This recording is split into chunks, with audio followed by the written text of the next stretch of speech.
So అట్లా it was shocker for every అందరికీ చాలా అంటే ఎక్స్పెక్ట్ చేయలేదు అంత తొందరగా అవుతుందని. She was just 52 years old, that's all. So అంతే. నేను ఆ తర్వాత ఐ థింక్ ఒక 15 daysలోనే నేను షూట్కి వెళ్ళిపోవడం స్టార్ట్ చేశా. అంటే ఎలా ఉంటుందంటే మా చెల్లికి ఆ ఇంట్లో ఉండడానికి భయం స్టార్ట్ అయింది. నాకు మమ్మీగా అనిపిస్తుంది, నాకు ఇల్లు షిఫ్ట్ అయిపోదాం డాడీ ప్లీజ్ మమ్మీగా అనిపిస్తుంది అంటే 15 daysలో ఇంకొక ఇల్లు చూసి షిఫ్ట్ అయ్యాం మేము. So she was crying every day. Obviously చాలా ఉంటుంది కదా, చాలా మెమరీస్ ఉంటాయి. సో షిఫ్ట్ అయిపోవాలి ఇంకా ఇల్లు 15 daysలో షిఫ్ట్ అయిపోయాము. అండ్ మళ్ళీ కొత్త ఏరియాకి సెట్ అవ్వాలంటే కొంచెం టైం పడుతుంది. But it was very tough, very tough. అంటే మమ్మీ లేకపోతే ఇల్లులాగా ఉండదు. ఇట్స్ అంటే నువ్వు ఒక బయట నుంచి ఒక వర్క్ నాకు ఎలా ఉండదంటే ఫీవర్ వచ్చినా ఏదొచ్చినా ఇంటికి వచ్చి మమ్మీని చూస్తే అబ్బా ఓకే మమ్మీ చూసుకుంటుంది అన్న ఫీలింగ్ ఎప్పుడు ఉంటుంది ఆబ్వియస్లీ కదా. So I think that thing was gone. It's అంటే మమ్మీ అన్నది ఎప్పుడు అంటే ఉన్నప్పుడల్లా గ్రాంటెడ్గా తీసుకుంటాం పక్క, బట్ లేనప్పుడు చాలా బాధపడతాం. కానీ ఇక్కడ ఇండస్ట్రీలో వెనక నుండి ఏదో ఒక పుష్ ఇచ్చే వాళ్ళు ఉండడము, లేకపోతే ఆల్రెడీ ఫుల్లీ ఇండస్ట్రీలో సెటిల్ అయిన పేరెంట్స్ ఉండడం అనేది నీకు ఎన్ని ఫెయిల్యూర్స్ వచ్చినా సక్సెస్ వచ్చినా you go back to them. మనకంటూ ఒకటి ఉంది, ఆల్రెడీ ఒక హిస్టరీ ఉంది, ఒక లెగసీ ఉంది.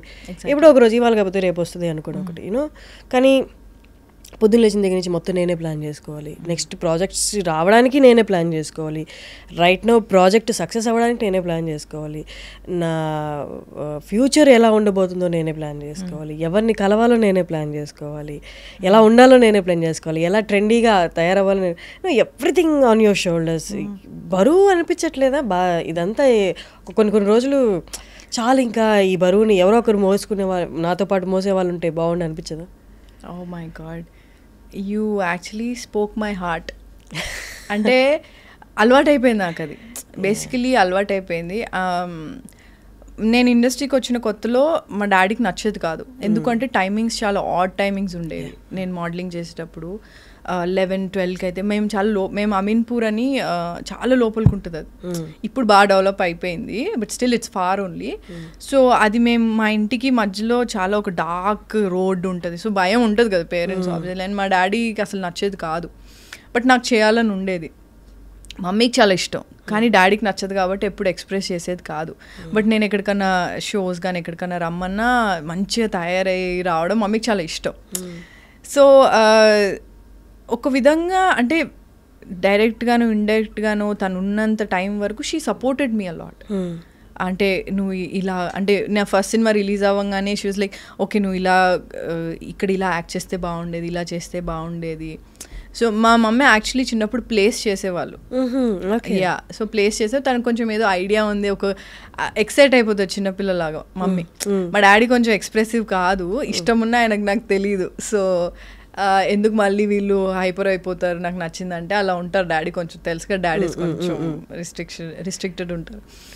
So but anyways my mum use to like a lot. So ఏదున్నా సరే ఇప్పుడు నాకు షూట్ అయిపోయి అంటే మనం షూట్లో చాలా చూస్తూ ఉంటాం కదా, ఏదో గొడవలో ఏదో సంథింగ్ వాట్ ఎవర్. సో మా మమ్మీ దగ్గర వెళ్ళాక మమ్మీ అంటది నువ్వు రా, నీకు నచ్చింది నేను వండి పెడతా, నీకు ఇవన్నీ చేసి పెడతాను. ఇవన్నీ నాకు పులిహోర అంటే చాలా ఇష్టం అనమాట. సో నీకు పులిహోర వండి పెడతాను, నీకేమన్నా ఎప్పుడన్నా మనసులో బాగాలేకపోతే నా దగ్గరకు వచ్చేసేయి, ఇట్లా ఉండేది. నేను ఏంటంటే నాకు షూట్కి దగ్గర అవుతుందని నేను అంటే మనకి దూరం ఉండేవి కదా షూట్స్. అప్పుడు పక్కన నా ఫ్రెండ్ ఉంటే వాళ్ళ ఇంట్లో ఉండేది అనుకోని రోజు. సో మమ్మీకి ఎప్పుడైనా నువ్వు ఫస్ట్ వచ్చేసి ఇక్కడికి. So it's not about money, it's not about power or fame or anything, it's about అంటే మన వాళ్ళు అన్నది ఒకటి ఉంటుంది కదా. I think that I miss. But I have my dad, I have my sisters, I have my nieces, nephew. నాకు మా చెల్లి వాళ్ళ కూతురు అంటే పిచ్చి ఇష్టం, మా అక్క వాళ్ళ కొడుకు అంటే చాలా ఇష్టం. సో నేను ఎప్పుడు వాళ్ళ దగ్గరికి వెళ్ళగా అది ఇంటికి వెళ్ళంగానే వేక్ష అని అనగానే అది వచ్చి come I will give you a hug come అని చెప్పి పట్టుకొని నాకు మంచి లిప్ కిసెస్ నాకు మా మమ్మీ చూసినట్టే ఉంటుంది. అంటే సడన్గా you see your mums warmth and love, right? So I see it in my my sisters, sister's daughter, and also I felt very nice. It's like my mom has come back.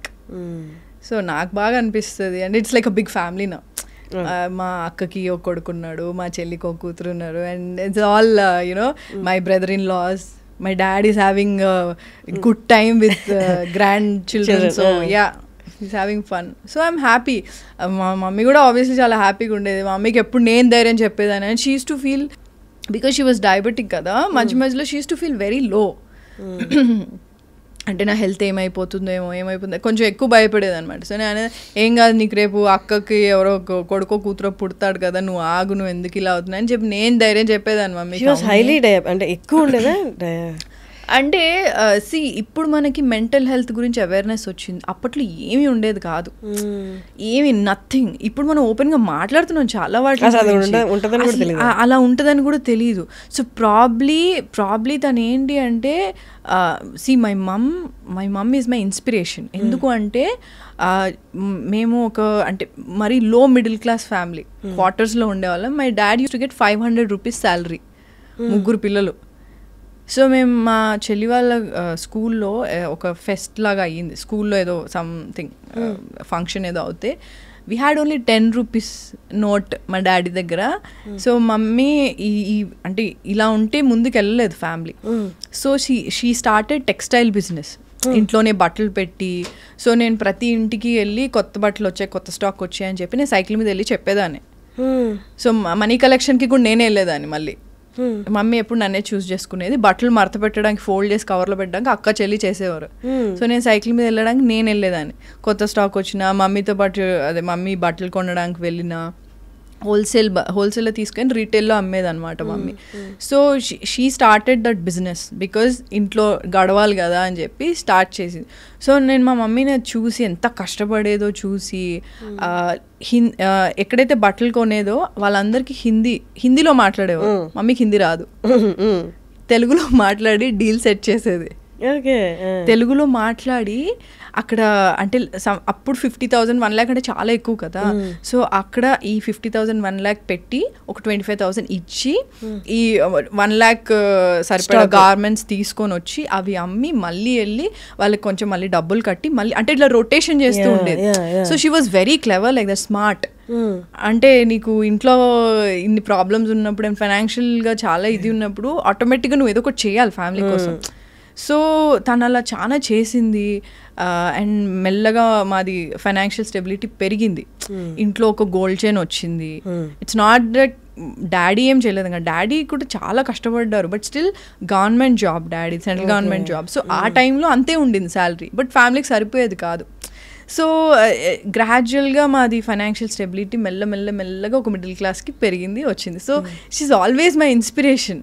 So నేను ఇప్పటికీ అరే ఇట్లా చేసి ఉండాల్సిన, అట్లా చేసా అంటే నాకు మమ్మీ అంటే అరే ఏం కాదు, ఎక్కడి నుంచైనా నువ్వు స్టార్ట్ చేసుకోవచ్చు. నీకు మధ్యలో నీకు ఒకటి పోయింది అంటే నువ్వు ఏదన్నా నీకు నచ్చింది నువ్వు చేద్దాం అనుకునే, నీకు ఇంట్రెస్ట్ ఉన్నది నువ్వు స్టార్ట్ చేసుకొని నువ్వు చేసుకోవచ్చు అనేది I believe in it because of my మమ్.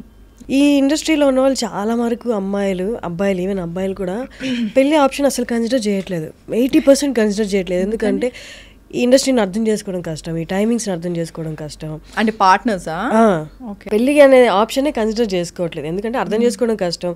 అంటే ముందే చూసేస్తున్నారు ఏ గొడవలు రాబోతున్నాయో, ఏ వస్తాయో, ఎక్కడ అడ్జస్టింగ్ అనేది కష్టమో.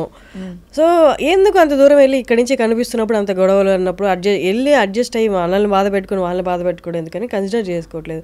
బీయింగ్ ఇన్ దిస్ ఇండస్ట్రీ, అందులో అమ్మాయిగా ఉండడం అనేది అంటే మనకు వచ్చే సంబంధాలు అక్కడికే 80% ఇండస్ట్రీలో ఉన్నారంటే అక్కడి నుంచి అట్టే వెళ్ళిపోతారు, పారిపోతారు. అది వేరే